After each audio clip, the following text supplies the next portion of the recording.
Hey guys, welcome back to the Interceptor. We are here with the final war of Season 49, and this is going to be a very fun one as I have 9 fights with Hood, all with Hood, and I have the full Hood Trinity.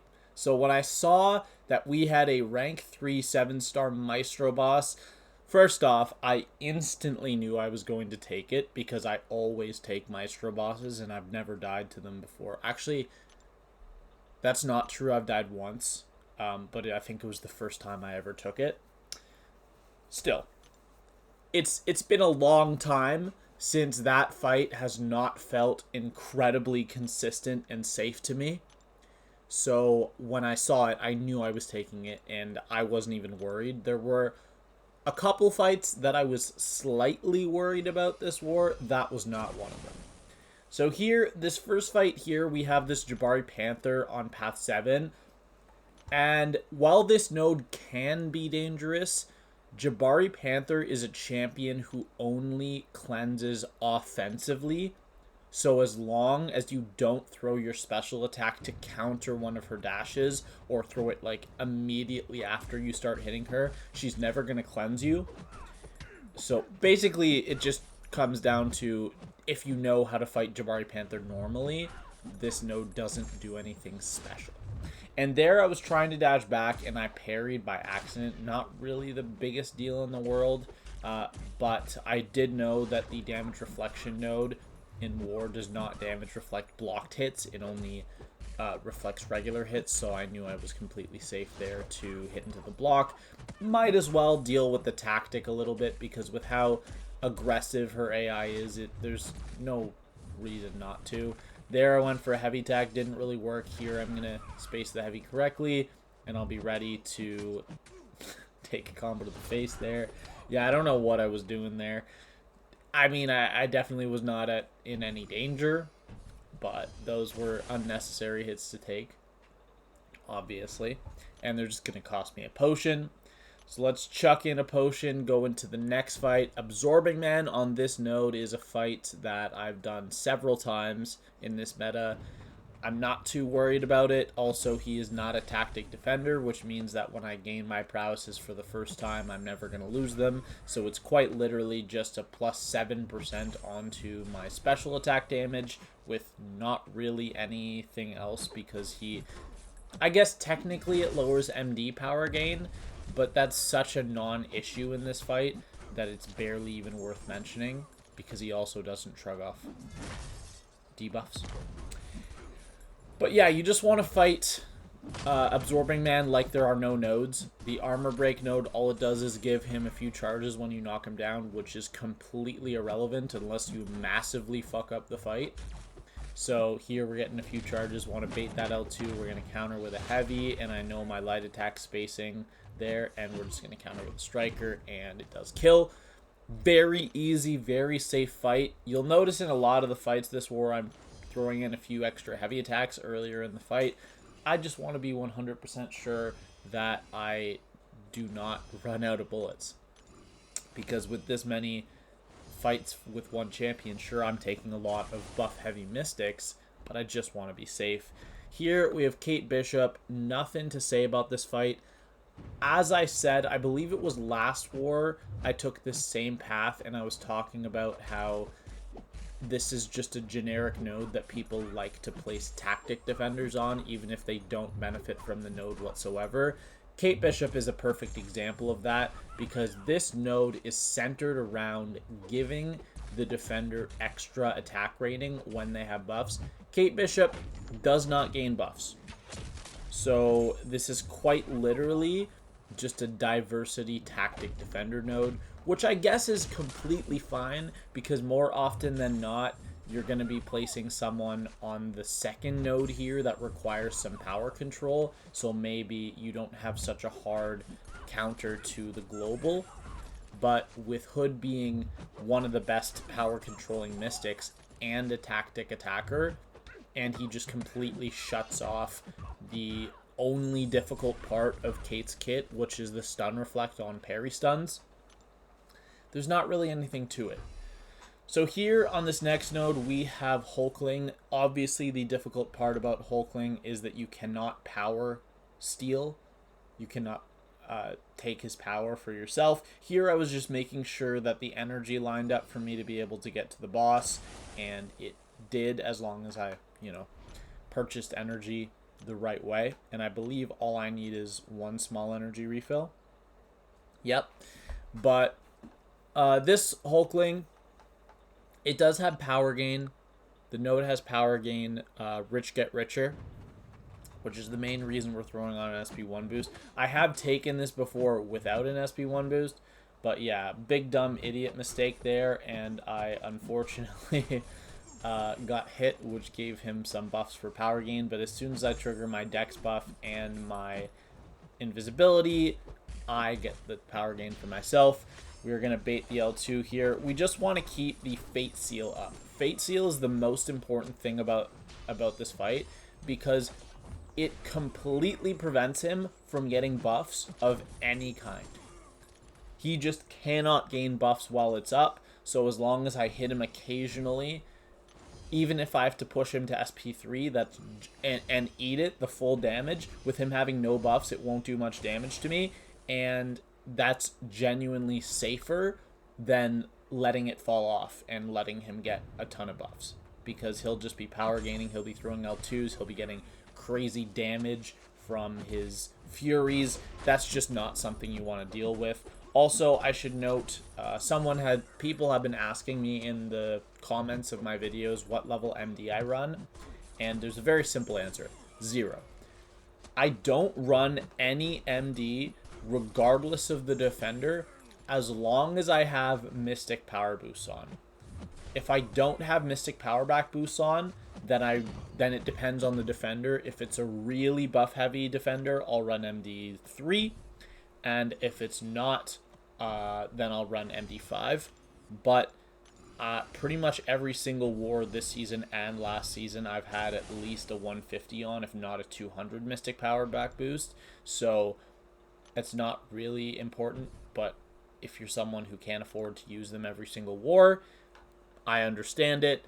Just telling you what I use. The reason that I don't run any Mystic Dispersion if I have power back boost is because of an unfortunate thing that happened. I think it was about 3 or 4 seasons ago. I was taking Gorr on node 42 with Hood, and I was running MD2. And the first L2 of the fight nullified so many buffs that with MD2, I got sent to a special 3 off my first L2. And it was not due to crazy RNG on my power steal. I got the average amount of power steals. It's just that for super buff heavy champions, the combination of power back boost and MD is simply too much, and that's as simple as it gets. In this fight, I got really bad RNG on my hazard shift debuffs really early in the fight, so the 69% that I ended up losing really came in the first 20 seconds, and then I didn't lose anything, almost anything from there on. There I was just double checking to see if my SP1 boost was still there. I didn't think it would be because it lasted for 3 fights, but I was just checking, and I have one SP1 boost left, and I only really, I mean, this is the last war, right? And I'll obviously be able to get back up to 5 out of 5 before the start of next season, so I'm going to use that one just to be absolutely safe. I do know how to fight Super Skrull really well with Hood without needing an SP1 boost, as I have done it several times on Path 8 Section 2 on the Rich Get Richer node. But if you have one and there's literally no reason not to use it, just use it. We're going to throw a couple extra, I guess just one extra heavy attack here. But yeah, we want to get to our L2 while we have invisibility up so we can power steal. This guy is so vulnerable to being hooded that the L2 itself, just the hits, end up doing a lot of damage. So we threw a third L2. We didn't need that. We could have killed with 2 L2s because of class advantage and just how hard our specials were hitting. But sometimes in that fight, our L2 was doing 20% of his health. Because the hit damage for it is no joke. Sure, the majority of the damage is from the burst damage that comes from the effects of the L2. But class advantage against a defender that's not that bulky, it can do pretty well. Here, this is an interesting fight. This is Nick Fury on node 48, which is the Conflictor node and also Combat Deja Vu Prowess. As long as we get enough charges for the tactic, then Conflictor is never going to trigger. At that point, it basically just becomes a dual Nick Fury where I have to throw in a few heavy attacks. So we're either going to be doing medium, light, medium combos or throwing some heavy attacks. We're going to be throwing quite a lot of heavy attacks just because I know my next fight is Maestro, and while he is a Cosmic, he is not a buff-heavy Cosmic defender, so I just want to be absolutely sure that I enter with enough bullets. So there we kill off the first life pretty easily, no issues yet. We're going to take a little bit of extra block damage in the second life because obviously we cannot parry, because even though he doesn't have his armor, or his, not his armor up, his fury, he still is going to be stun immune. But with how much damage the poison thing, whatever that effect is called, does to him, we really only need to kill off the last 30% or so. Unfortunately, there he does throw the SP1, and I do know how to almost full dex it while only blocking 2 hits, but I figured there was really no benefit at this point. Like, it's not going to save me any health because I have to heal that extra few percent anyways, and then here my L2 is just going to kill. Very, very clean Nick Fury fight, which is generally not the best matchup in the world for Hood, but when you're in a scenario where you can have an SP1 boost, have your Mystic Power back boost, and missing hits becomes less important, it is still a good matchup. Here we have this Maestro with 1.1 million health. We have our power back boosts on. We're going to throw on an invuln boost. I thought that it was probably more valuable to have an invuln boost here than an SP1 boost. Also, I was out of SP1 boost, so that kind of helps it. Unfortunately, Maestro's AI is going to be really terrible, and he's going to throw a full combo into my block, while all I really wanted to do was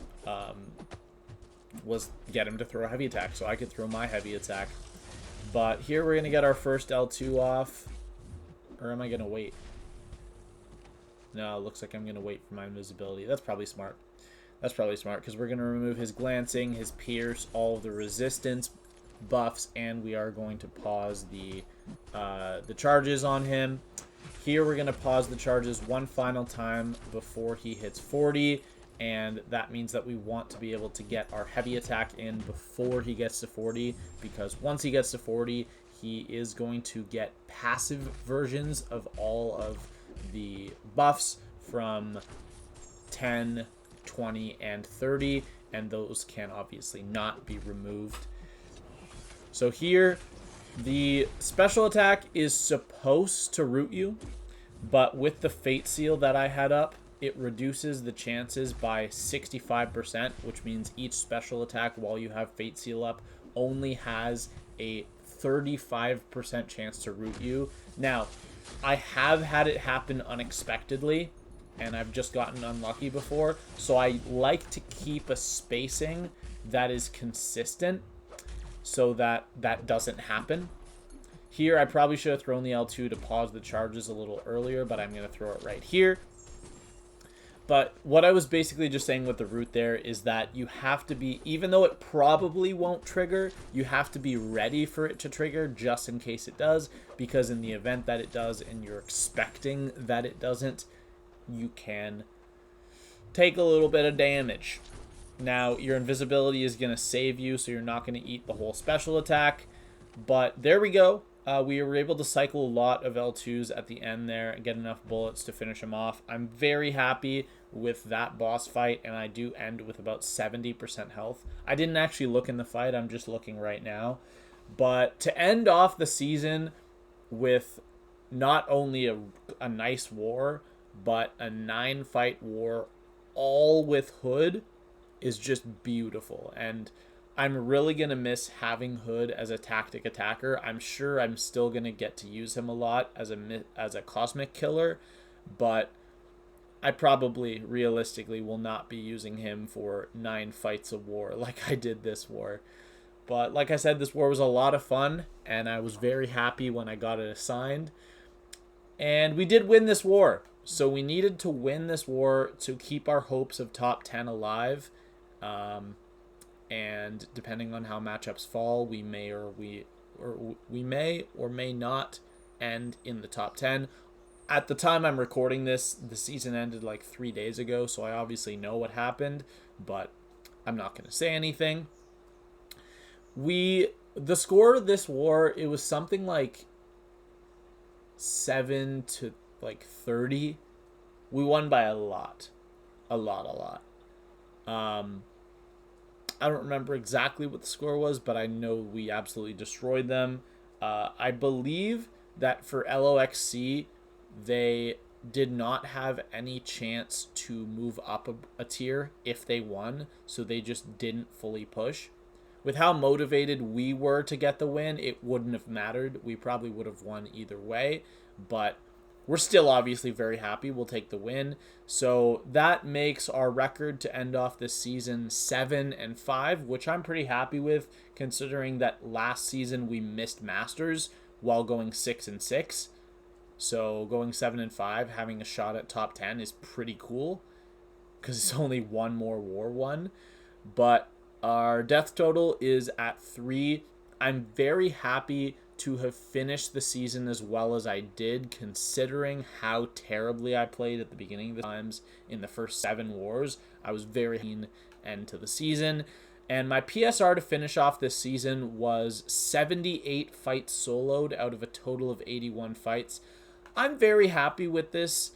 It's obviously, the percentage-wise, it's probably around my average. I know I can do better because I've had seasons where I took over 100 fights and I only died once.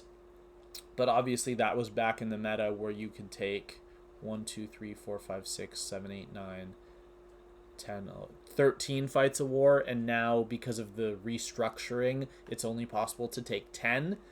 But 81 is still a very good number of fights to take. The average person in the Alliance taking 5 fights a war only takes 60. So having over 20 above that's pretty cool. And that's, yeah. So I'm pretty happy with my PSR this season. It was 78 out of 81 is like 96.3%. So if I had 1 or 2 more wars, I could get that up to 97. But I'm not too concerned about that. And my Deathless streak is up to 41 fights, and considering that's only 5 and a bit wars, I'm very happy with that. Thank you all for all the support that I received for this season. The war videos for this season were by far my best performing videos for any single season when I total up the number of views. So thank you all so much for the support. I really appreciate it. I love making these videos, and I want to continue making these videos for a long time, as long as I'm still engaged in competing in the game. And as of right now, I'm really thoroughly enjoying myself. Alliance War is arguably the only game mode I still like. But yeah, I'll be back for next season. I'll be making one video. It'll probably be a pretty short video where I'll talk about the season as a whole, and I'll open my rewards, and you'll get to see where we placed. But that's going to be it for the war video. Thank you all so much, and I will see you in the next video. Have a great day, everyone. Bye.